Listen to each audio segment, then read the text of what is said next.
morning. I pray God has richly blessed you today, and you've had a good day in the Lord yesterday, and today is off to a great start. I'm praying that for you today, and I know God will take care of you and provide for you like He has done for me. I have so much to be thankful for today and to praise Him. I could spend the rest of my life with every breath I breathe praising the Lord, and I would never thank Him enough for all that He's done for me. I want to talk to you today found in Romans chapter 12, verse 15. Talking to Christians today. It says, "Rejoice with them that rejoice, and weep with them that weep." You know, that is talking to the very heart of a church. The church is supposed to be in one mind and one accord, in unity, working for the kingdom of God. Not caring who gets what and who's in charge, but all working in one mind and one accord, just like they were in the upper room. As Christians, we have to guard against covetousness, jealousy, and envious. Because, you know, the devil would love nothing better than to get us at each other's throats. And all these sins can happen so easily if we fail to obey the second great commandment that Jesus said, love your neighbor as yourself. Love your brother, love your sister as yourself. But you see, when we see somebody get blessed, they reach a goal, maybe they retire, maybe they finally get a good car, a beautiful home.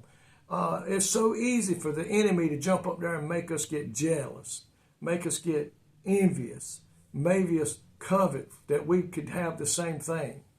And that's not what God wants.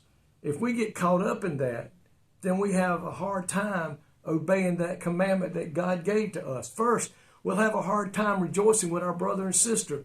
Who's rejoicing? And the Bible clearly tells us, rejoice. Instead, we might be tempted to become mad or bitter or sad. We may even resent the other person for having it. Why should they deserve that? They don't deserve that. I do. No, we can't do it. We got to say, brother, I'm happy for you. Praise God. He's blessed you. We want to look like, we want to be that person and have what they have. But that's just being full of covetousness, jealousy, envy. That's what he'll do to us if we let the enemy get the upper hand. And we must be careful about that.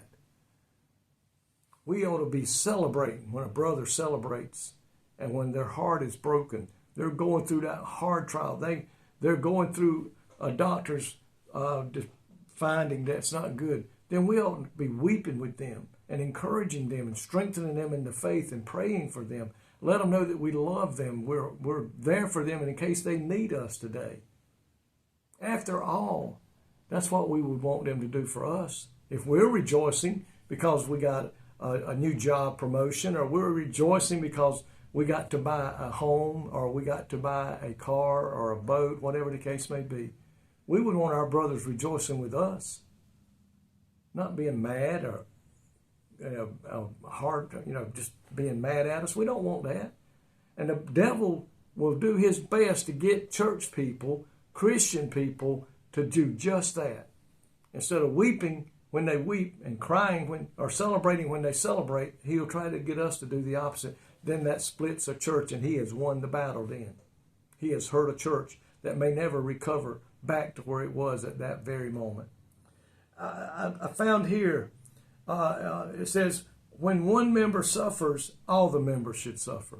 When one member is honored or receives honor for something, then we should be happy for them. Let's remember that. Let's don't let greed, covetousness, jealousy, hatred get in to be a part of our body and our life. Because if we do, then what God wants to accomplish with us in the church could be hindered and may never happen at all. Don't let the enemy get into our minds and cause us to not celebrate with our brother or weep with our sister. Please do that. Be on guard. Be on watch. Lord, thank you today for the warnings that we get in your word of what could happen if we're not watching out for it, if we're not seeking to be more like you and loving on our brothers and our sisters in the church and in the kingdom of God.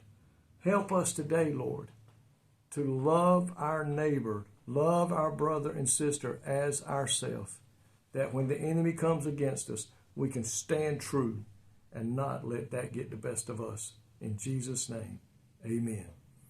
May God richly bless you today is my prayer, and I love each and every one of you. Thank you.